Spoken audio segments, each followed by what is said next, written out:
Hi, I'm Lisa Uswope. I'm one of the booksellers at Bookmarks in Winston-Salem, and it's my pleasure and privilege to get to read some Earth Day books. The first one I get to read is Grandma's Gardens. It is by Hillary Clinton and Chelsea Clinton and illustrated by Carmen Lemniscats. And I actually have a signed copy in hand. If you take a look, there's Hillary's and Chelsea's autographs. And one thing that's really neat about this book is it's written in three different voices. So we've got Hillary's voice in blue, I believe. Nope, in Hillary's voice in green, Chelsea's voice in green, and then some big principles in red. So depending on the reading level of the children, you can read all of the parts, or just read the blue storyline, or just the green storyline, or just the red storyline, even. So, Grandma's Gardens by Hillary Clinton, Chelsea Clinton, illustrated by Carmen Lemniscats.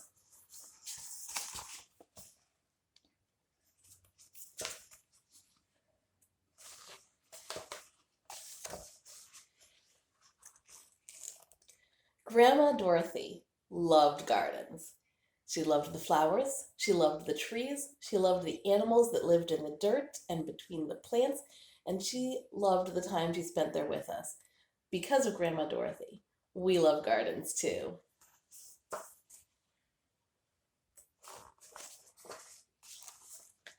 I remember dancing across the lawn with sparklers in hand. I remember cutting up the tomatoes we just picked for our 4th of July lunch. Gardens are places for celebration.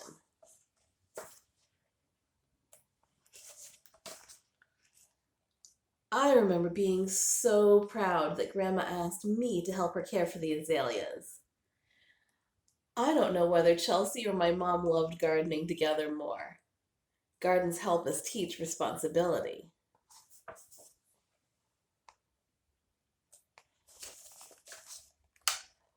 When my grandma talked about the gardens she visited in Morocco, she made me want to visit them too. I loved that my mom had adventures later in life, and that her adventures included beautiful gardens. Gardens are places of discovery.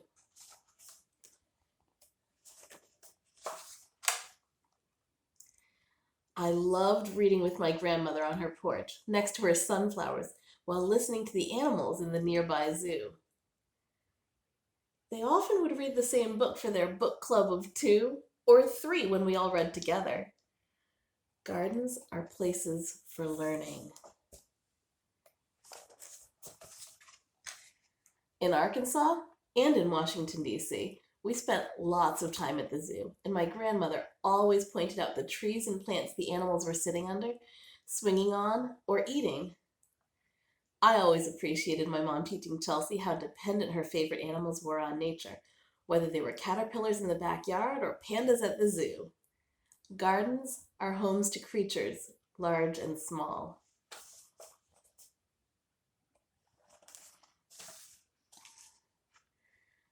I loved listening to my mom and grandma talk about all the places in the world where our food comes from, including our own backyard. As a little girl, I remember my mom explaining that some of my favorite foods, like peaches, were so special because they grew only during summer months. Gardens give us food.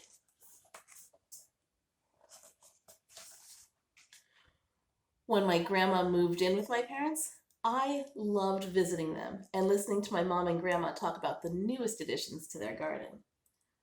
Once we were living together, my mom and I spent even more time planning our garden, picking out and tending to the plants, trees, and flowers, and watching the birds. Gardens are where we can create beauty.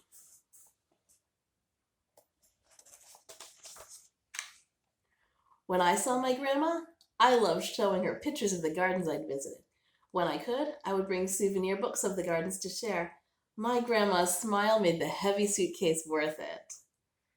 As I traveled around the world, I always tried to store up the images of gardens, plants, and trees I'd seen to share with my mom. I loved sharing my memories with her. Gardens are places to share stories.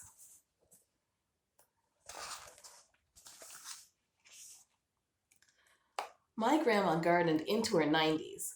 She knew it was good for her, but that's not why she did it. She did it because she loved it. Watching my mom enjoy our garden and tending to it gave me as much joy as it gave her. Gardens help us stay strong.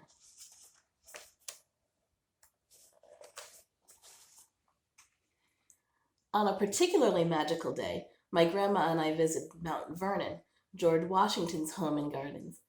I wish we could have visited more gardens together. My mom and I would go to historic Dumbarton Oaks near our home in Washington, D.C., to wander around the gardens and learn more about the family who had lived there. I wish we could have visited more gardens together. Gardens are places to create memories.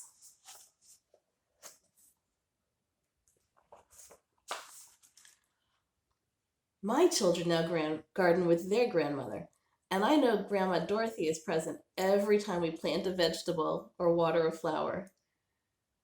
I feel particularly close to my mom when explaining how to use a small shovel, how deep to plant a seed, how much water a plant truly needs. Gardens connect us across generations.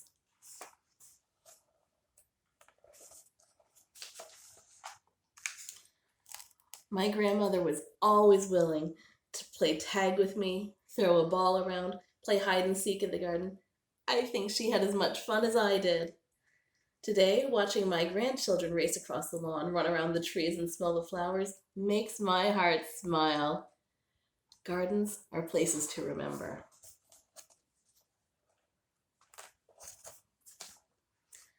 Our beloved Grandma Dorothy believed in gratitude, in being thankful for what we've been given, and working to expand our circle of blessings. We are so grateful she shared her love of gardens with us, and we can share the love she gave us with the next generation. What do you share with the people you love?